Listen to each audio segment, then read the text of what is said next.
Здравствуйте, друзья.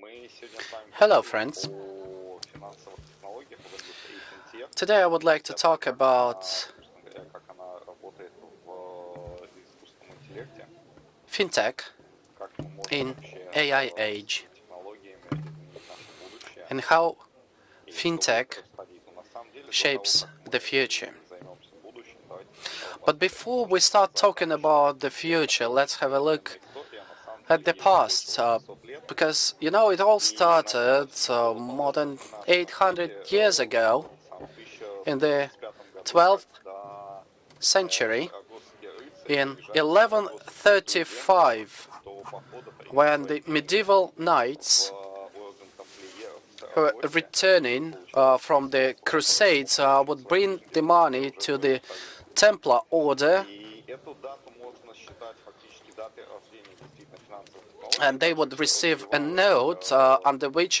they 20 were веке, able to потому что get прошло еще to там, лет 250 receive the до same появления money from исламского another Templar источника. order Да, то есть банк не monastery. обслуживающий интересы конкретной семьи. Уже So через 350 лет после этого появляются дорожные чеки, this выпущенные в was the Лондоне. birth date of И, в banks, принципе, ничего then интересного, на the мой взгляд, точно independent один из commercial индикаторов banks движения этого emerged, происходило, then пока компания Daimler Chrysler nothing не выпустила interesting happened until свою первую пластиковую карту. 1960s И when эту карту, Diners которую Club стало можно через issued the QRCode скачать, first она отменила credit card необходимость наличных денег и еще чего-то такого. with Люди which смогли you путешествовать совершенно спокойно.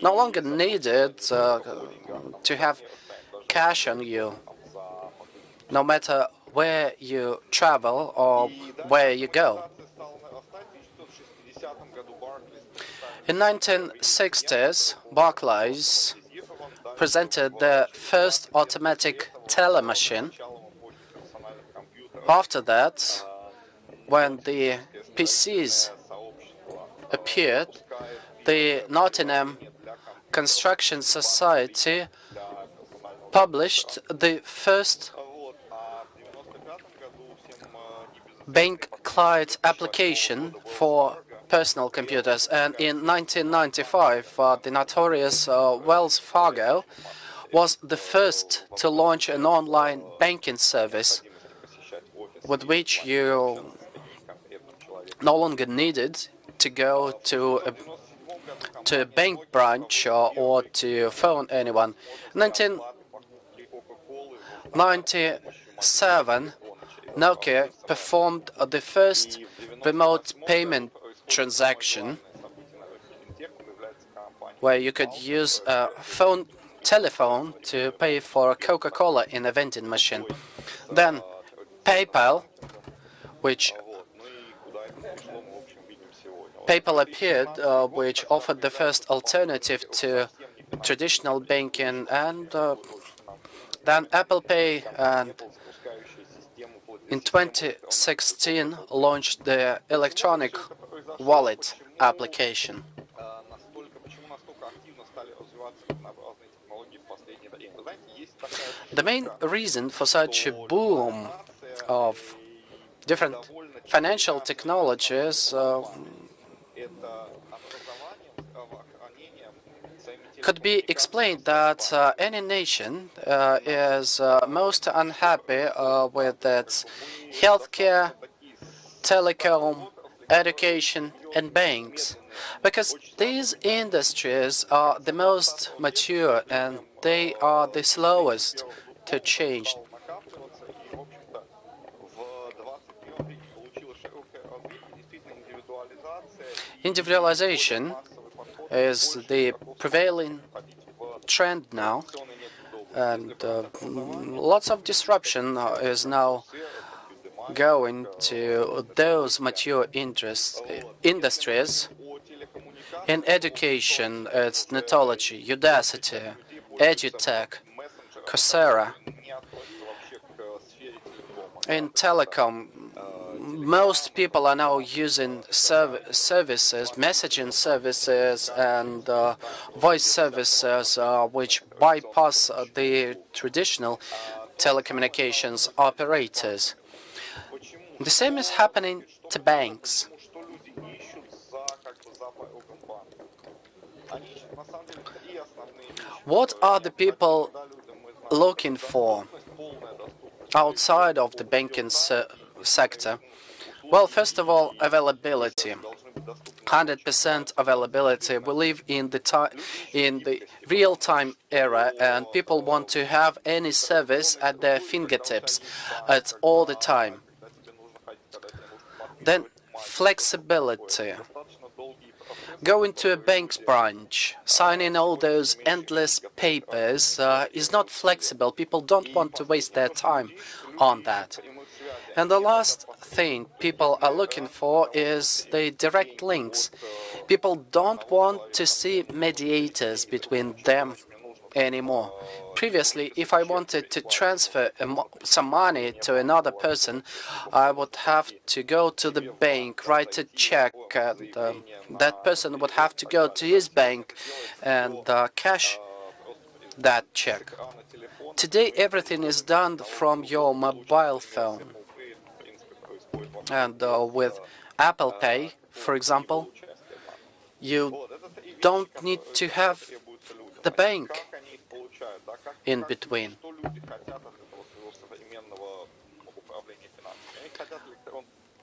How do people want their banking done today? Well, first of all, they want to have an electronic wallet. Nobody wants to carry those wads of banknotes or those numerous bank cards or loyalty cards. People want to have an e-wallet, in the form of an application in their phone or in their smartwatch. People want to have virtual capital management.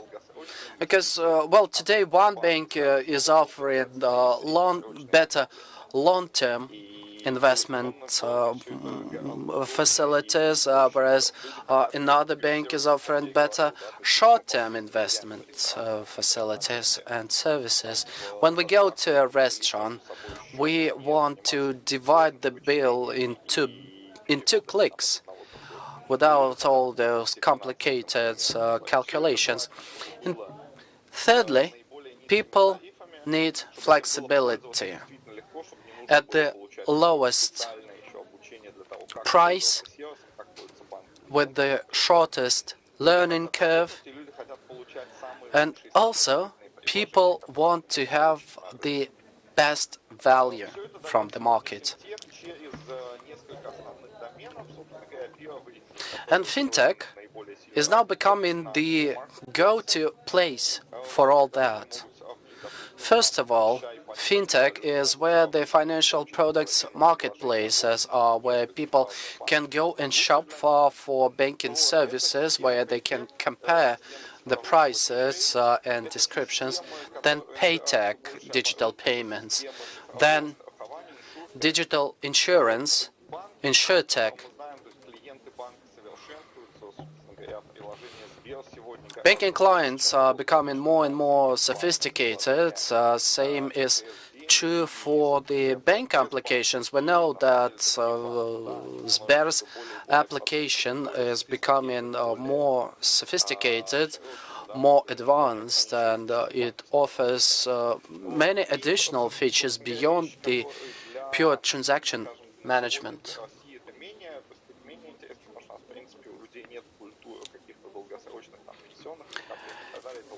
And the last but not least is wealth tech. It's less relevant for Russia because in Russia we don't have this culture and tradition of long-term investment, but it's quite a thing in the Western market.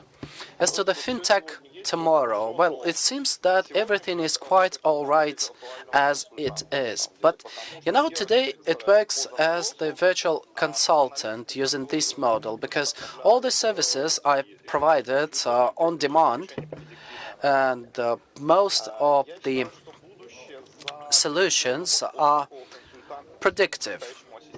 Well, I think that the future belongs to virtual FinTech assistants, which would have a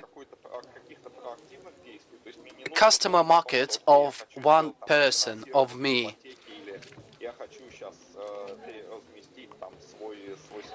which would be absolutely flexible.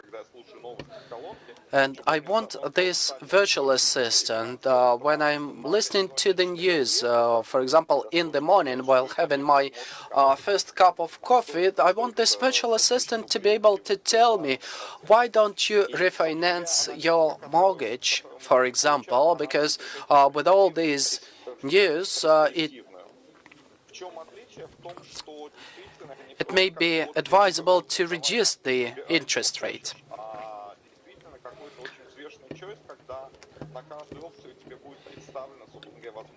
So basically, FinTech solutions should become a personal investment controller, which would give quite prescriptive services. So in the end, we will be able to reduce the risk up to 30%. As regards the FinTech in Russia, well, the Russian FinTech scene is quite advanced. Well, recently we had a discussion about where the next big thing will appear, and I said that the only place which has the best chances for the next best thing to appear is Russia, because Russia is the most advanced in terms of FinTech penetration. EY say that by 2035, 96.3% of all payments and transfers will be performed through FinTech. 9.8% of insurance premiums will go through InsurTech companies. 36.7% of funds will be allocated through innovative financing services, and 46.1% of assets will be managed by innovative services for investment and capital management. So we won't see so much of this old-school banking anymore. So would the old-school bank disappear? Well, I don't think so. I think that the future belongs to synergy. This is what we call the neo-banking. Well, banks have this value of stability, of reputation, and with a proper regulatory approach and with all the checks and balances in place, this value will prevail. Whereas FinTech can contribute with flexibility, with better customer centricity, and FinTech will become the door for some new areas where conventional banks just do not venture to go yet.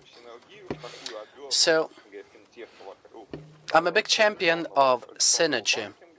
I think that FinTech can coexist with the traditional banks. Of course, we would have to overcome the cultural differences, but who knows? Who knows? Maybe you will invent this next big thing, this next PayPal or some other new technology. Well, that is it. Let's build the future together. Well, thank you, Nikolay. Thank you, Nikolay. We have a question on virtual assistants. Well, Sber now has virtual assistants, you have a virtual assistant, and Tinkoff has a virtual assistant. So the question is, does it make sense to make those virtual assistants human-like, so that they understand us immediately, but not the way they do not understand us completely now? Well, you know, it's hard to achieve even with humans, because it takes a whole lifetime to achieve that level of mutual understanding with the people. But, you know, on a serious note,